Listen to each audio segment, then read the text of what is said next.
Foreign exchange custodian म्हणजे काय रे, तर विदेशी चलनाचा ताबेदार म्हणून सुद्धा काम कोण करतं, RBI काम करतं. म्हणजे बघा बरं का, आपल्याकडे बाहेरचा डॉलर जो आहे, विदेशी डॉलर, याची भारतात किंमत किती, भारताच्या रुपयामध्ये किंमत किती, ही जी आपण मोजतो,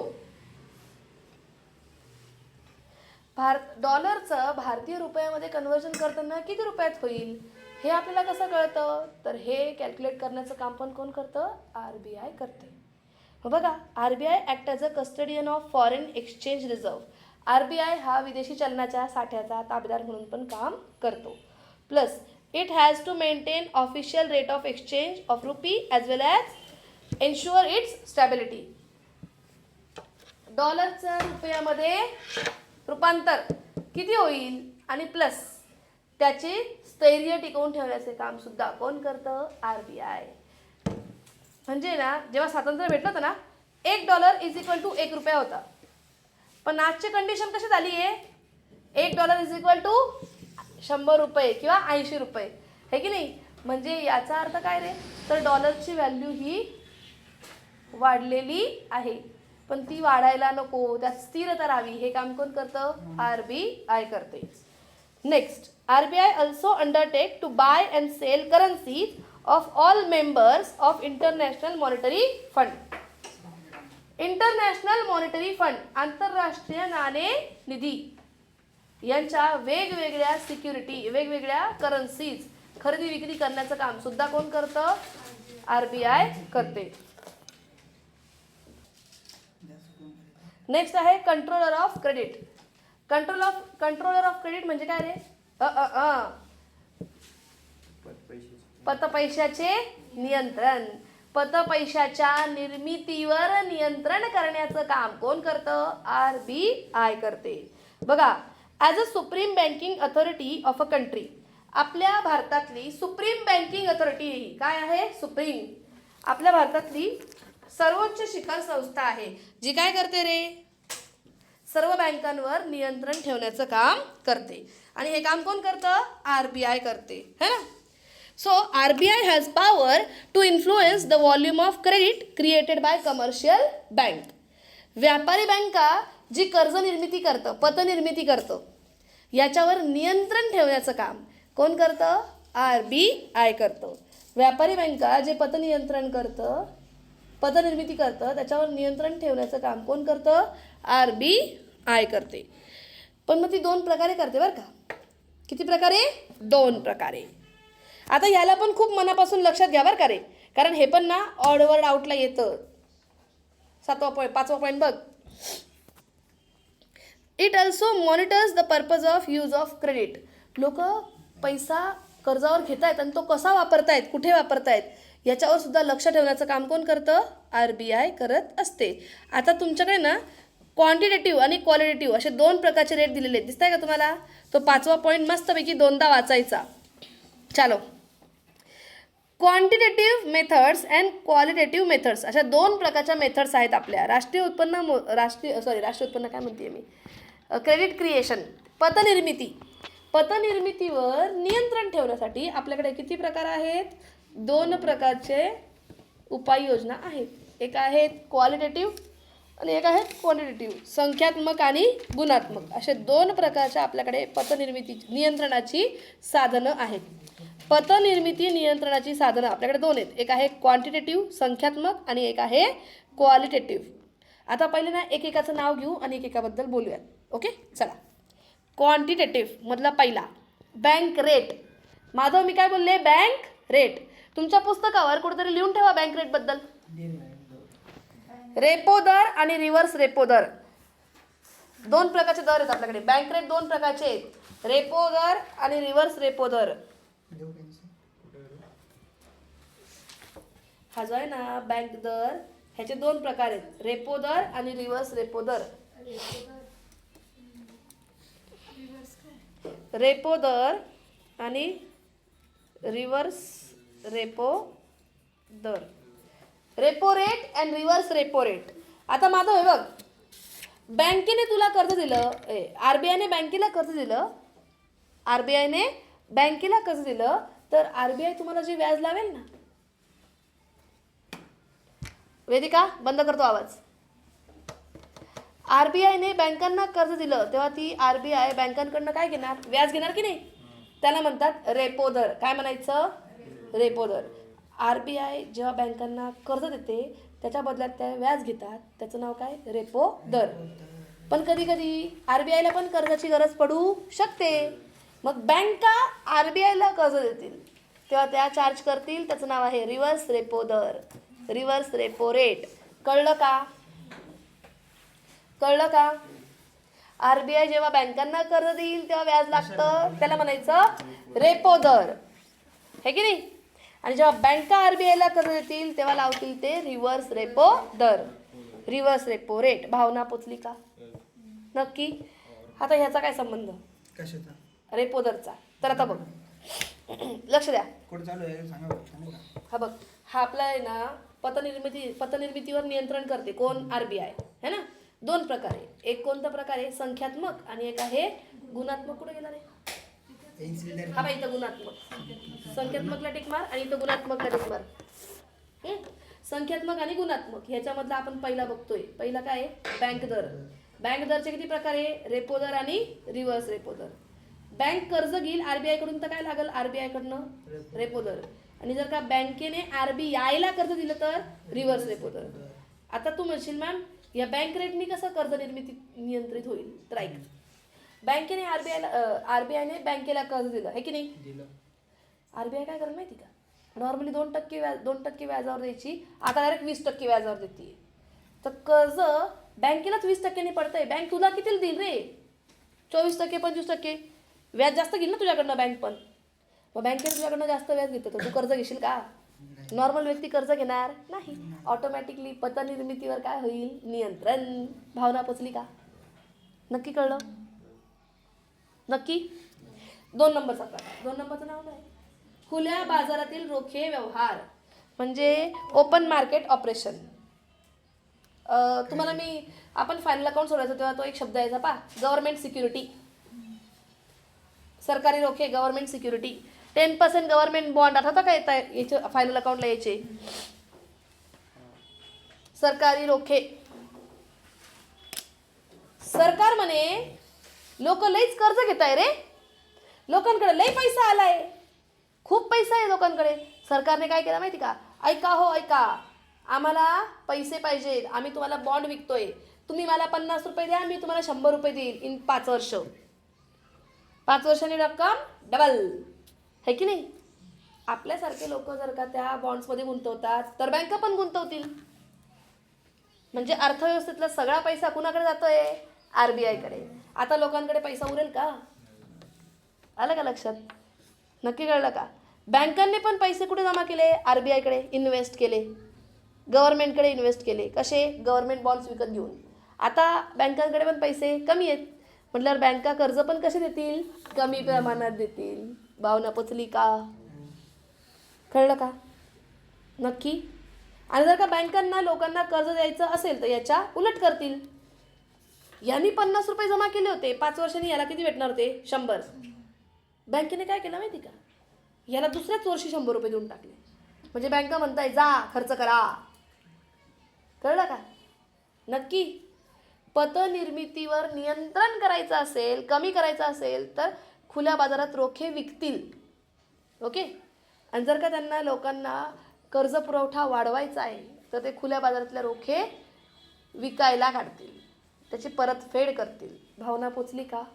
ओपन मार्केट ऑपरेशन्स कळले का? ही पुन्हा सांगू?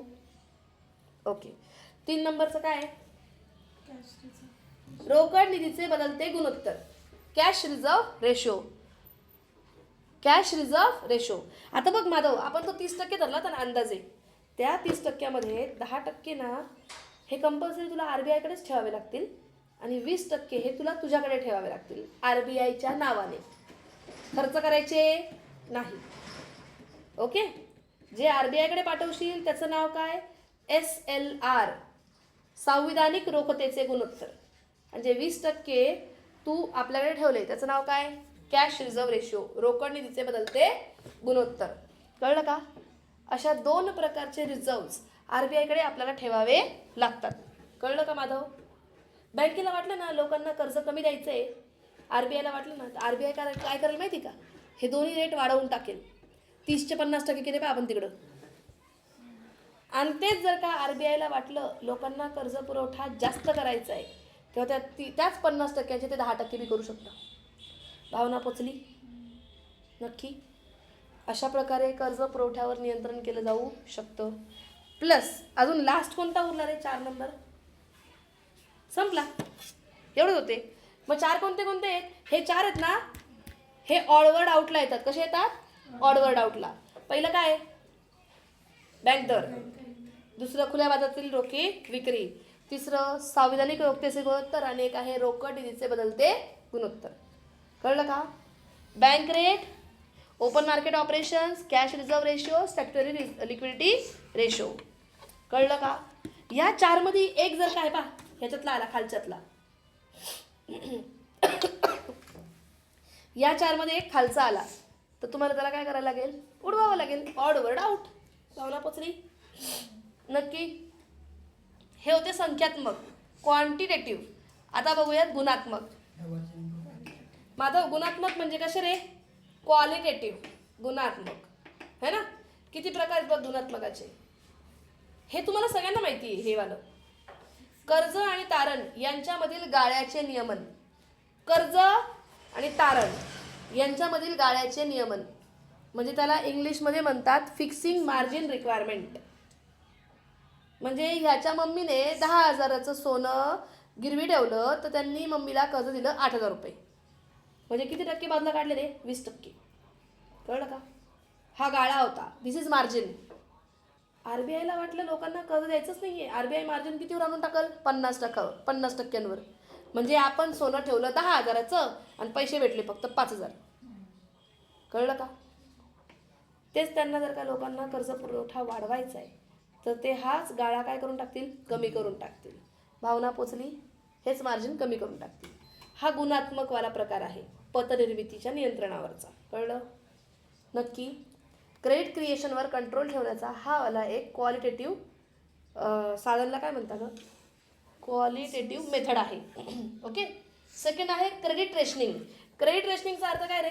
रेशनचा अर्थ काय असतो? वाटप. क्रेडिट रेशनिंग म्हणजे कर्जाचे नियंत्रित वाटप. म्हणजे कसं?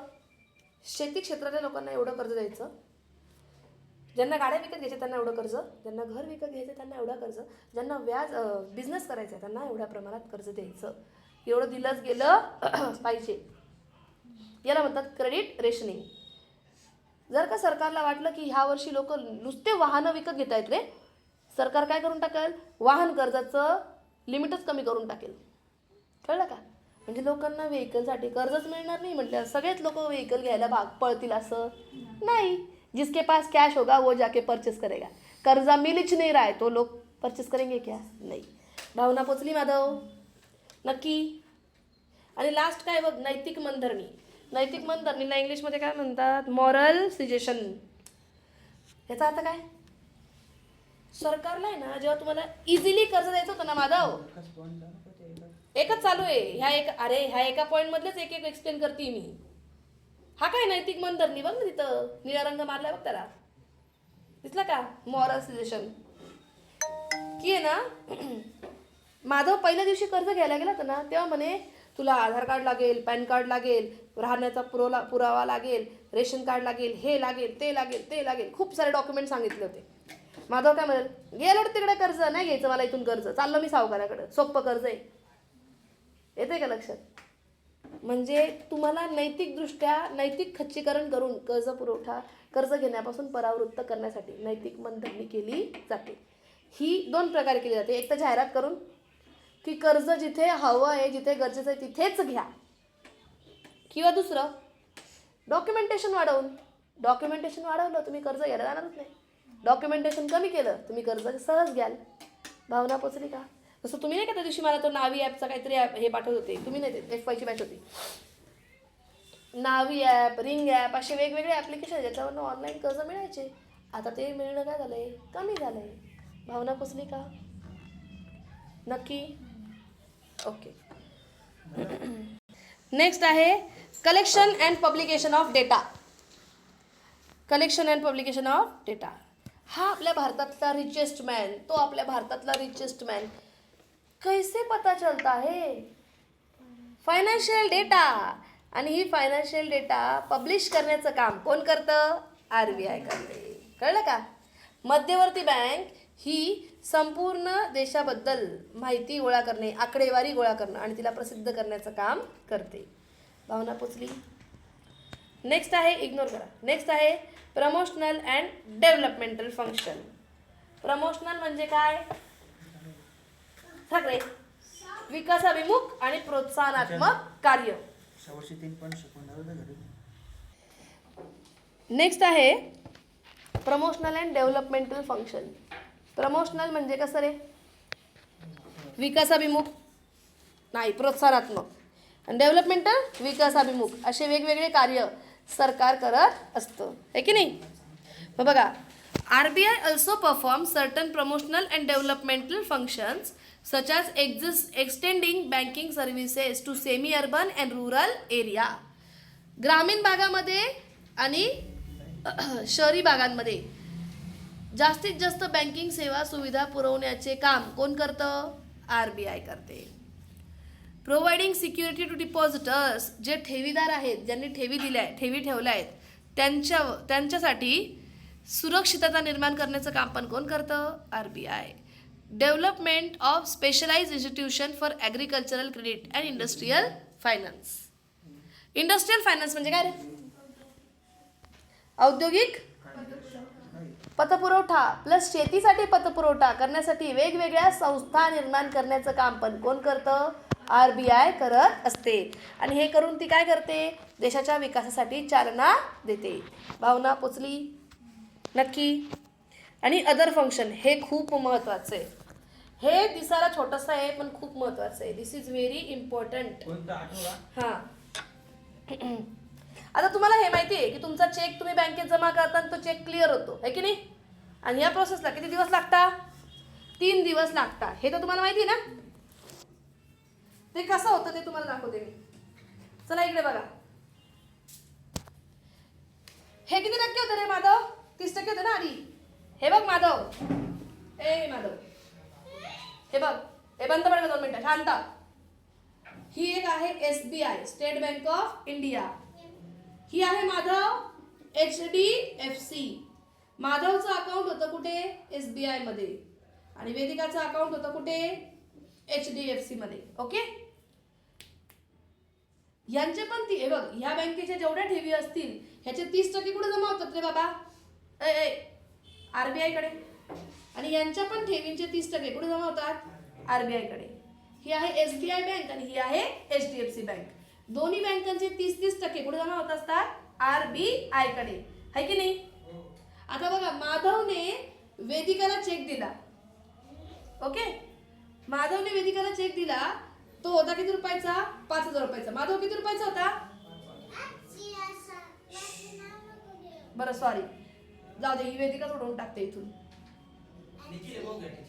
मोहन, माधव आणि मोहन. माधवने मोहनला चेक दिला किती रुपयाचा? 5,000चा. म्हणजे टेक्निकली SBI बँक कोणाला देणार आहे? HDFC बँकला देणार आहे. किती देणार आहे माधव? 5,000. ओके. आणि ही इकडे होती, या HDFC मध्ये अजून एकाचं अकाउंट होतं. या HDFC मध्ये इकडे रे, मी इथं शिकवते रे. हा, इथे HDFC मध्ये अजून एकाचं अकाउंट होतं. एकाचं होतं A आणि एक होता B. A ने चेक दिला B ला, तो होता 10,000चा. मला एक सांग, इथे SBI देते कोणाला? HDFC ला. किती? 5,000. आणि इकडे HDFC ला SBI ला किती द्यायचे? 10,000 द्यायचे. मान्य तुम्हाला? मग ते आता हे घे तू 5,000, मग तो आणून देणार 10,000, असं करणार का ते? RBI काय करणार माहिती का? RBI कडे याचे पण पैसे आहेत आणि याचे पण पैसे आहेत, ठेवलेले आहेत, है की नाही? RBI काय करणार? सिम्पली SBI देणार होती फक्त 5, पण HDFC मधनं येणार होते 10. 10तनं 5 वजा गेले, किती उरले? 5,000. आता HDFC फक्त कोणाला देईल? SBI ला देईल. किती? 5,000 रुपये देईल. आलं का लक्षात? HDFC कडून HDFCच्या खात्यातनं ह्या 30%तनं 5,000 काढायचे आणि ते कोणाला द्यायचे? SBIच्या अकाउंटला द्यायचे. HDFC किती देणार होती SBI ला 10, पण SBI ला HDFC ला किती द्यायचे 5. जाऊ दे, मोर दे, त्याचं सोडून दे. तू आणि मोहन आहे ना, तुला मोहनला किती द्यायचे होते 5,000 द्यायचे होते, आणि मोहनने तुला माल विकला तेव्हा तुला त्याला तुझ्याकडनं 10,000 घ्यायचे होते. 5 काय केले, कट करून घेतले. कळलं? आता हा मोहन आहे म्हणजे ही HDFC बँक आहे, ही किती देईल, फक्त 5,000 देऊन टाकल तुला. कळलं का? आलं का लक्षात? मग हे कोणी काम केलं बरं का, या RBI ने HDFC च्या खात्यातले पैसे काढले. RBI ने HDFC च्या 30% 5,000 काढले आणि ते कोणाला दिले, SBI ला दिले. कळलं का? ह्या पहिल्या एंट्र्या कुठं पडल्या, RBI कडे पडल्या, बँक टू बँक पडल्या. मग बँक त्या एंट्र्या स्वतःच्या बँकेत करतील आणि मग त्या एंट्रीज त्या व्यक्तीच्या खातेदारांच्या खात्यामध्ये करते. या सगळ्या गोष्टींना किती दिवस प्रोसेस लागते, जास्तीत जास्त 3 दिवसांची. याला म्हणतात चेक क्लिअर होणं. काय म्हणतात, चेक क्लिअर होणं, आणि मराठीमध्ये म्हणतात निरसन होणं. काय होणं, निरसन होणं. मग निरसन केंद्र म्हणून काम कोण करतं माधव, RBI. कळलं का? नक्की. क्लिअरिंग हाऊस म्हणून कोण काम करतं, RBI काम करतं. आणि मला एक सांग, ओय बँकेनं कर्ज लागलं कुठे गेल्या, RBI कडे. गव्हर्नमेंटला पैसे लागले कुठे गेल्या, म्हणजे सगळ्यांचा फायनल लेंडर कोण आहे, RBI.